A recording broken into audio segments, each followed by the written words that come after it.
My mother used to say a long time ago, whenever there would be any really catastrophe that was in the movies or on the air, she would say, always look for the helpers. There will always be helpers, even just on the sidelines.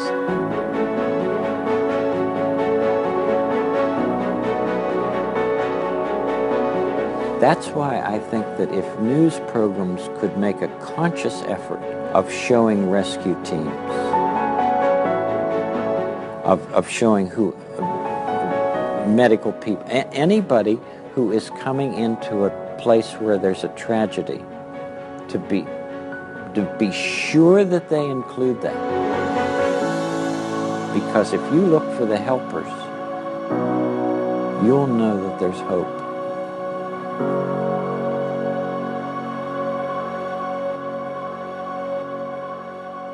All right. Well, hey, if you have a Bible this morning, I want to invite you to turn to Matthew chapter 25. We'll be hanging out there a little bit this morning as we continue our series called Reflect.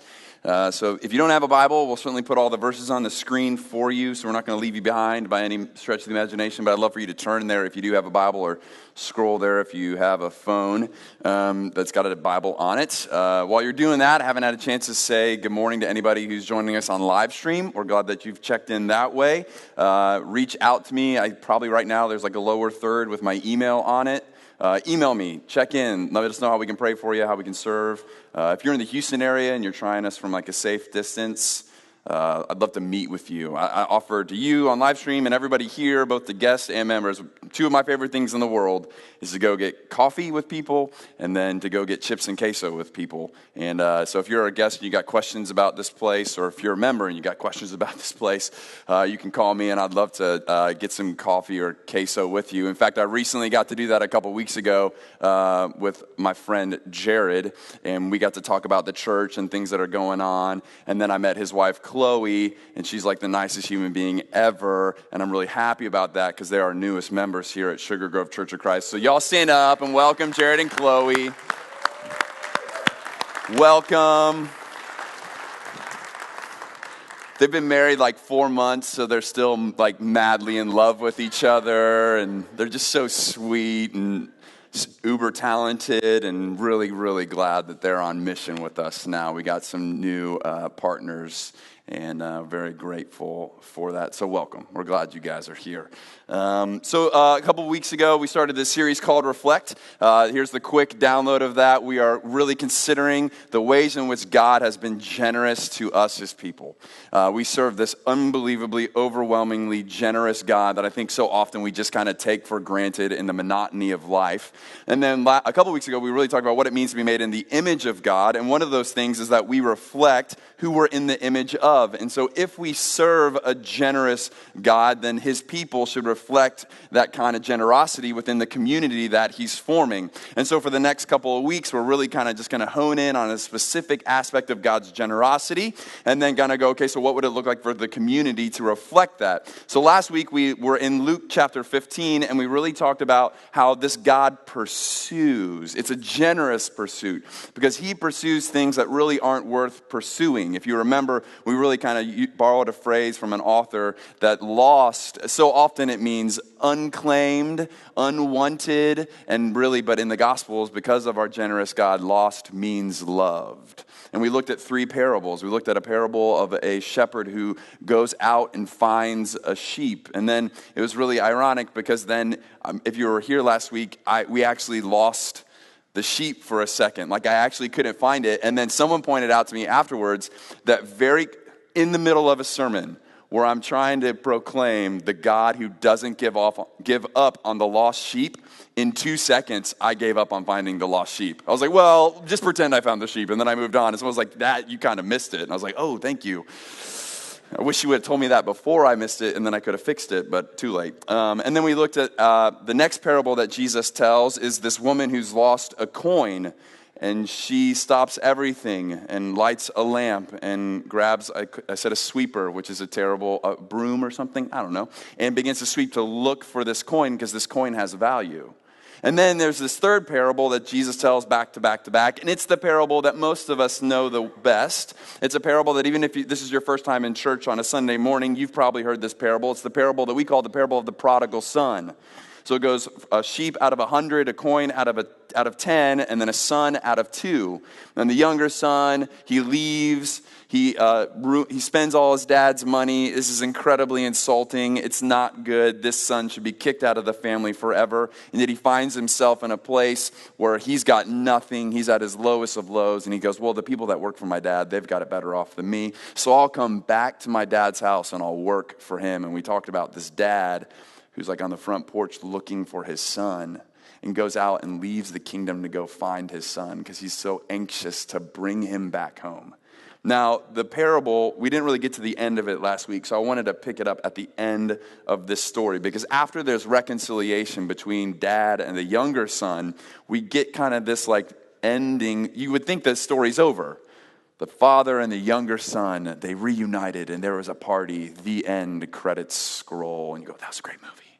But there's another ending to this one, and it's in Luke 15. I got the verses on the screen for you. Because the dad has an interaction with the older brother, the older son. It says this: now his older son was in the field. As he came near the house, he heard music and dancing. So he summoned one of the servants, questioning what these things meant. And the servant tells him, your brother is here, and your father has slaughtered the fattened calf because he has him back safe and sound. Then the older son, the older brother, began to become angry and didn't want to go into the party.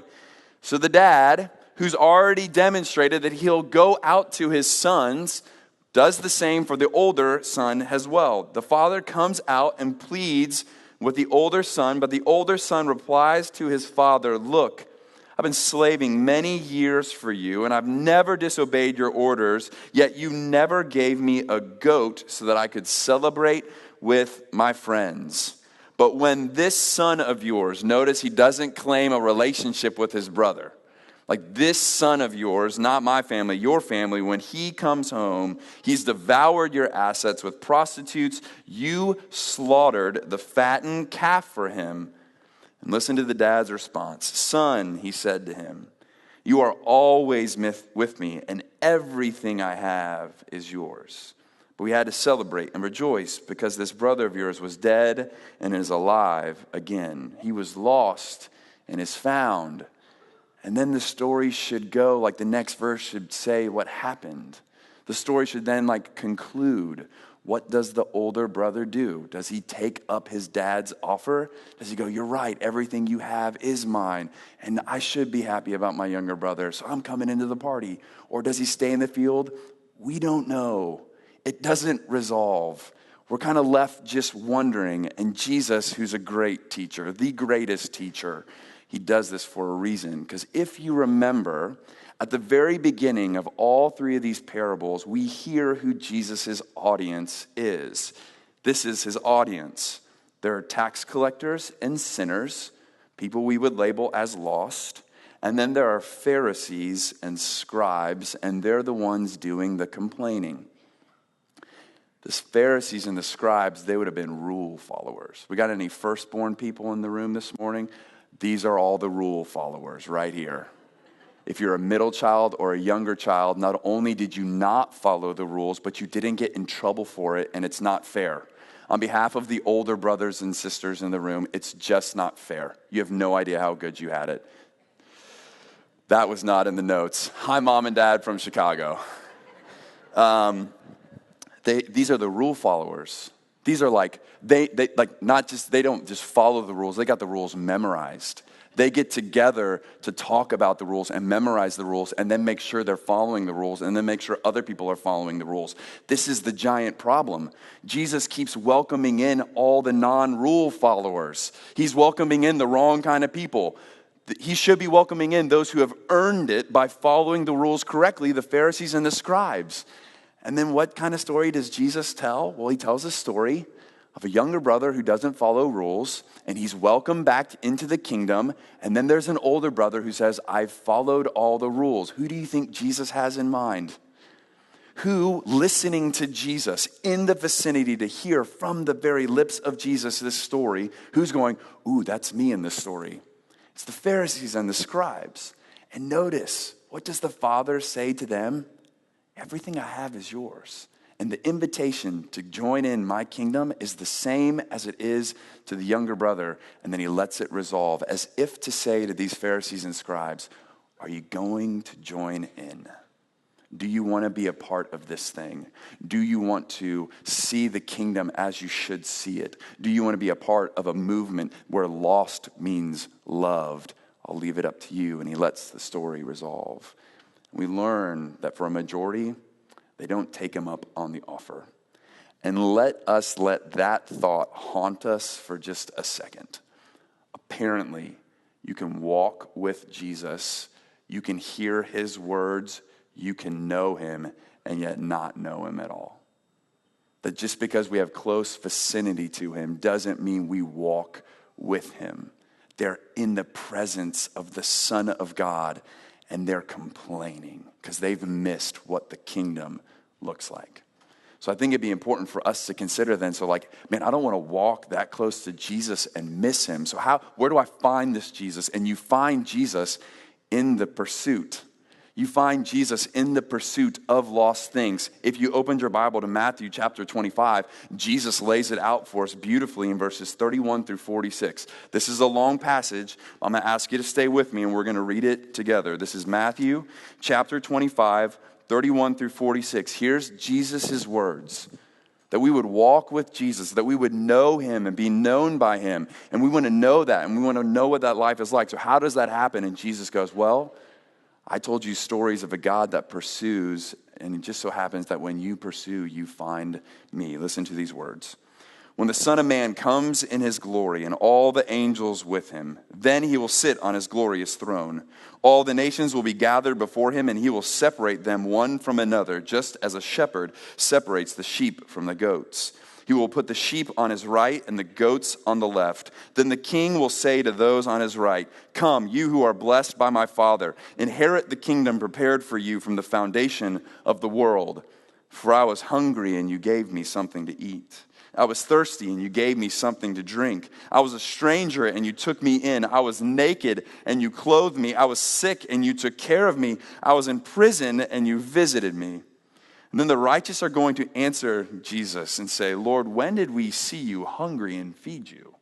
When did we see you thirsty and give you something to drink? When did we see you as a stranger and take you in, or without clothes and clothe you? When did we see you sick or in prison and visit you?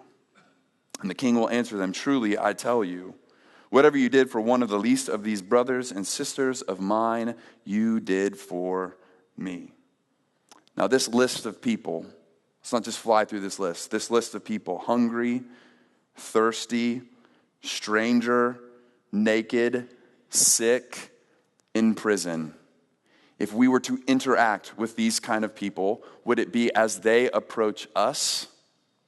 Or would it be as we go and pursue them? We have this beautiful example of the lost shepherd who doesn't wait for the lost sheep to figure out he's lost and come back. No, the shepherd leaves the 99 to go pursue the lost one. And Jesus says, when you adopt this kingdom mentality, when you embrace how upside down God's kingdom actually is, and when you go pursue those who are hungry and thirsty and unable to be found themselves, when you take the initiative, when you pursue, you've pursued me. You've found me. You've mimicked, you've shown, you've reflected the heart of God. Our city recently, because of Hurricane Harvey, has really understood and seen a lot of this kind of brokenness of people in need. And I'm worried often that when we gather together in a setting like this, we do really well about thinking about things, but we don't talk about actually doing things. And so a lot of times when we talk about something like pursuit and pursuing people who are hurting, pursuing people who are hungry or thirsty or are in need, I want us to get really, really practical about it. And so this morning, I've asked two of our friends, Kim Wilson and Sean McCoy, to come up on stage, and I want to talk to them about their pursuit efforts during the storm, during Hurricane Harvey. I know there are many people who pursued and helped out, but I wanted to ask them to kind of just tell us a little bit about their experience. So y'all clap for Kim and Sean as they come up here.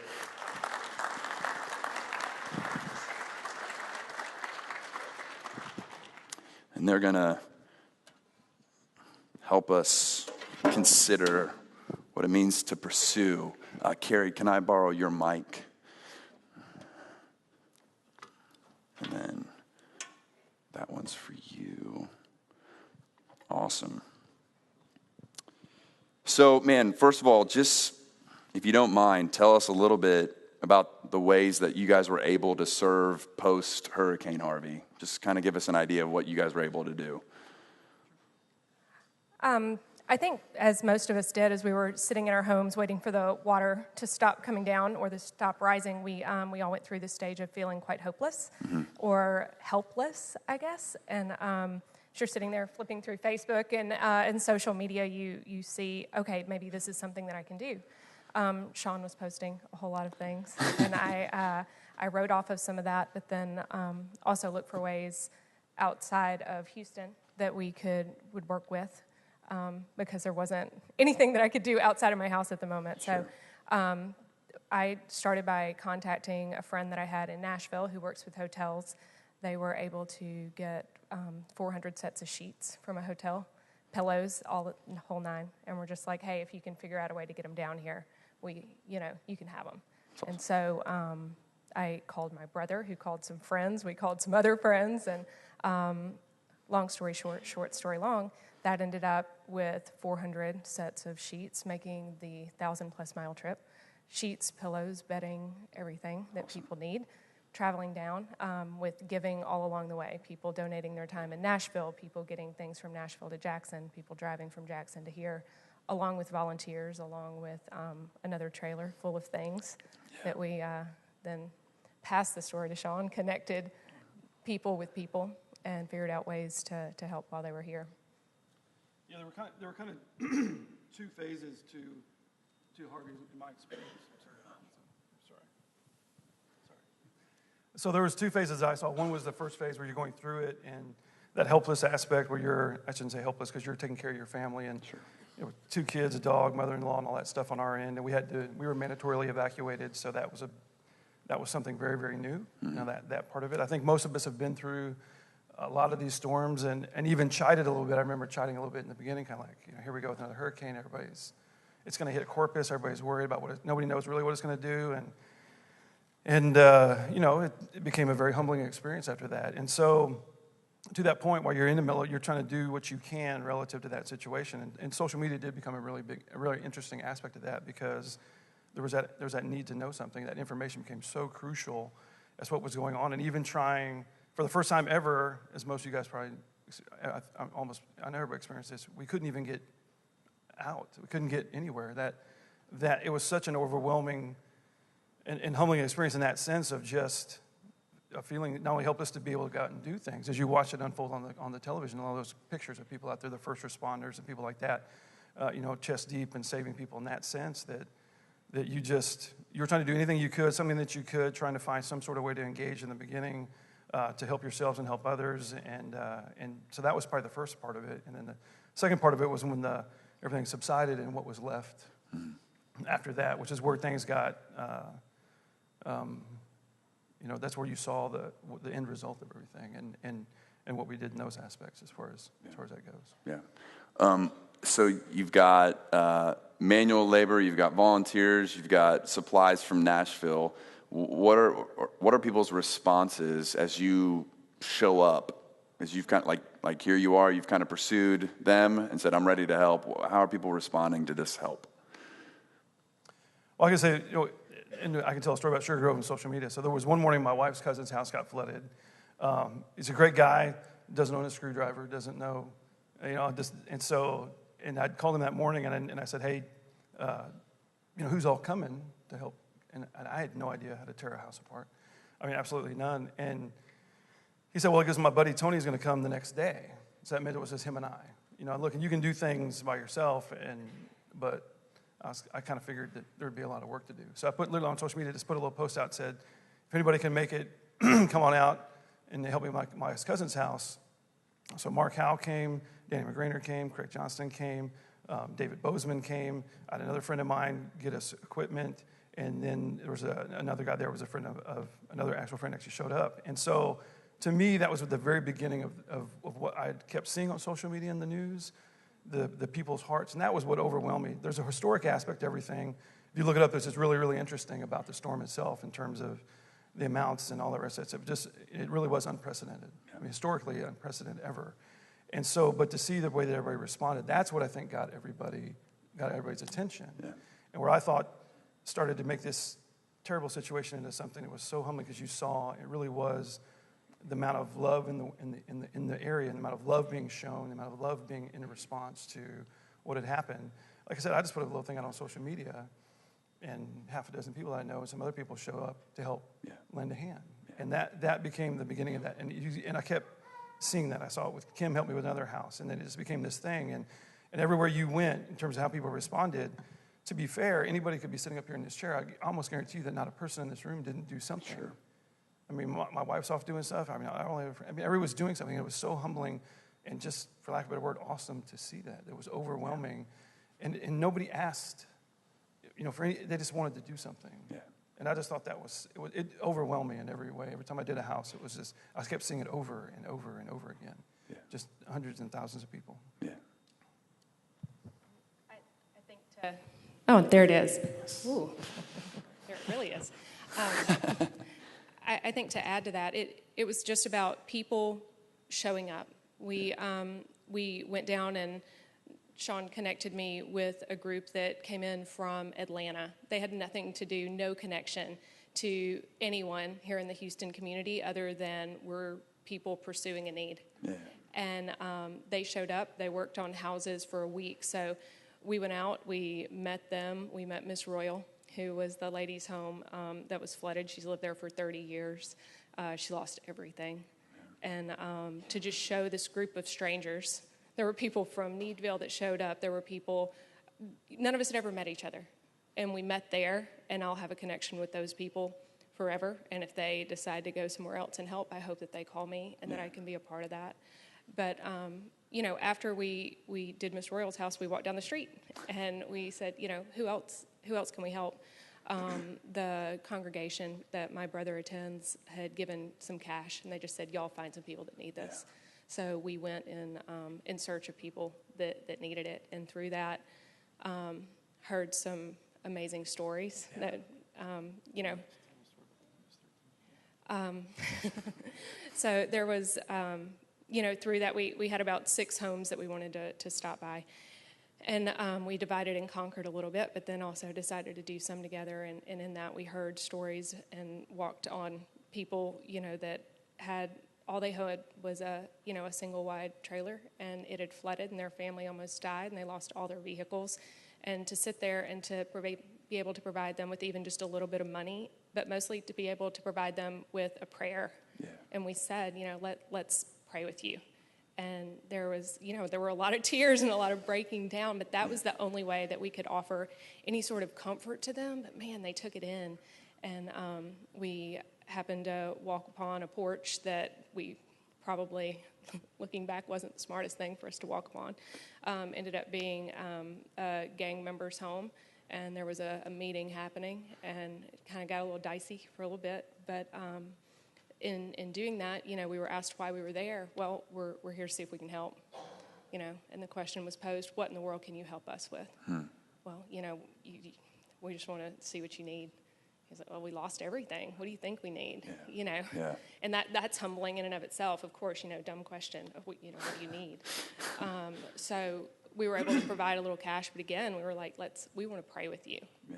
And to have these people that are known for being, some of the toughest people in the world, no compassion, to have them pray with you and to have those tears, moving and it's life-changing. And I hope that they'll come join us here one day. Yeah. But more all, I hope that impacted them just a little bit in a way that they might go forward with that. It's powerful. It's neat. I did not know that story. That's... She left out the part. Sorry. So she left out the part. I'll get it right eventually. It's on. There Is it now? Sorry. So she left out the part that they were MS-13 gang members that are very well known for being highly aggressive and very deadly people, and not the type that you typically would want to pursue. But I thought that story, and that's why I said something to her, that she told me about, because we tend to think in degrees of what God can do, or that there are certain people we can't kind of engage. And of course, if it was a house that looked like us and acted like us, we'd be, much more of a connection. But God has the ability to let us reach out and touch everybody, and that's the point. And I think at the same time, this act, it hit everybody, regardless of whether you were a gang member or a millionaire or whatnot. You see people suffering on all levels, and in that aspect too, we prayed at every house we went to, and that was the part too, that where people just responded, just broke down. Grown men, not that we shouldn't cry, but because I'm a crier, but they, it was just overwhelming. But it was just that act of just saying that you cared, that meant everything to people. And I hope that, because it gives those guys and gals an opportunity to see that, that really God's love in that sense of saying, look, we know you're suffering, we want to help. That's it. Sure. Not here to judge you, we're not here to question your life decisions. You need help, we're here to love you, and that's it. That's awesome. You're kind of hitting on it a little bit, but I guess the last question that I'd have for you guys is just, what kind of impact did this have on you guys, on finding yourself on porches you probably would have never imagined yourself finding yourself on? What kind of impact does this have on your relationship with Christ, with your friends that you got to serve with? Talk about this act of pursuing. What kind of impact did it have on you? I mean, to say it was life-changing is, putting it mildly. I know that I came home and my husband had to watch me kind of work through it mentally and emotionally, and get, as everyone does through different stages of things, I got really mad about things. I got really sad about things. I went in this stage of, which I guess I'm still going through, a lot of soul searching. What am I supposed to be doing on a permanent basis? This is, there's such a need for people who are able to get out there and do things, or organize things, or be a part of things, or volunteer. And, we need to not only look for those ways, but if you find yourself in a position where you're able to help more than you are, you need to question that within yourself. Sure. And I'm still going, through that part of things. Is there a way that I could help more? Could I have been more impactful using, some of the skills that God gave me? And what does that look like going forward? Because it can't just stop, where it is. Sure. And then how do we teach our children to do that? Like, what can I involve Brooklyn in? And I'm glad that she wasn't there for part of it, but I really wanted her to be there for some of it. We came up here one day. Yep.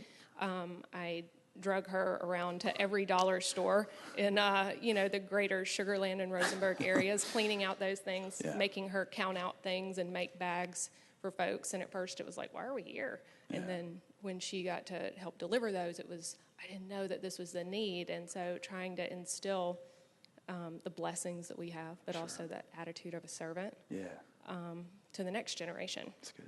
So they're going to be the ones that are taking care of us and others. Yeah, absolutely. Well, I think to that, what I'd like to touch on is, you hear a lot about, adversity, builds character. I think what it does is reveal it. And what I thought was really poignant about this was, it didn't just start at Harvey, right? Our community, who we are, the people that helped, the people in this room that spend their entire lives and have continued to serve, this wasn't just because of that. This allowed us to really embrace that at its utmost. Excuse me. And so the lasting effect that I have is just the memories of the people that came out, and people like Kim, who came with me to a friend of mine's house, a guy that I hadn't actually talked to in 10 years, and just put out on Facebook, hey, I need help. And so I put the call out, and we just went. And to be in their home, and you're in there and you're just wrecking their house, and it is already a wreck, and there's mold everywhere, and it's nasty. If you muck the house, we did the house before Miss Royals in Wharton.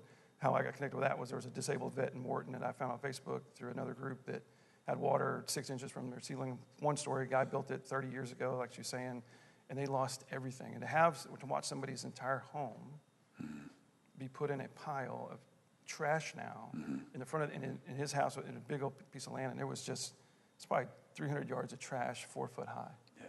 And what it stood out to me, all that was at the end of the day, it's a bunch of dust and wood and stuff that really doesn't. It's not. It seems like it's a lot but when you add a few inches of water, and all of a sudden it turns into nothing. Yeah. And no matter what value the house was, I did houses in Bear Creek and places like that were older and not very expensive. I did $500,000 houses. Everybody's trash is the same. Yeah. And it all looks the same. And the part that I took away is, we got lucky, like you said, and you're blessed, and you think, okay, why didn't it affect me? Why did it affect others? And there were so many that were. But more than anything, just watching the overall response of everybody is the part that I'll take away forever, and that we can continue to do that and not to forget it. Yeah.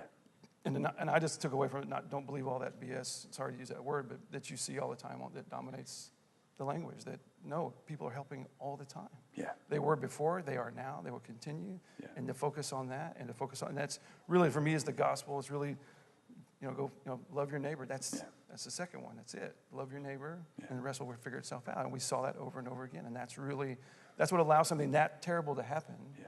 But at the same time, I don't want to say we beat it, but do your worst. You're not. A storm is not bigger than God. And that's kind of where I wore the shirt. It's why my wife bought it for me. I just truly believe that love will beat it. That's right. If you can put it that, and that's it. Yeah. That's what I take away from it. That's awesome. Thank you guys for sharing. Really, y'all cheer for Sean and Kim. Thank you. Appreciate it.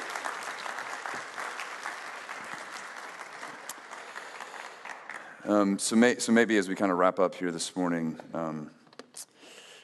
could I maybe propose it to you this way, that long before the storm and long after the storm, you have friends, you have neighbors, you've got coworkers. Maybe I'm just talking about you, that they've got aspects of their lives that's been drowning for a while, and they are in desperate need of people to pursue them. Their marriage is about to go underwater. Their finances are about to go underwater. They themselves are about to go underwater, and they're in desperate need of people showing up on their doorstep and saying, listen, this God pursued me. I've been made in his image. So I don't know you, but I know I'm supposed to pursue you because I want to pray for you. I want to provide an ounce of hope. And if we would adopt this mentality, like what if we just said from this point forward, we're going to always see the world with a couple inches of water in it? What if we said from this point forward, it's not going to take another Harvey. It's not going to take another event, because we're just going to be a people known for reflecting our God by pursuing them. Be a powerful statement. It change people's lives. It really would. So thank you guys for sharing, both of you, and for all the people who, man, again, yeah, like you said, Sean, we could have had the stage full and told all kinds of stories. We really do appreciate you guys sharing with us this morning. So may we, Sugar Grove, I mean, that's it. That's as simple as it gets, right? May we remember the God who pursued us, the lost sheep, the lost coin, the lost son, and may we take him up on his offer to participate in this kind of kingdom work by going out and pursuing those who have not yet been found, and bring the love of Christ to them in a really powerful way.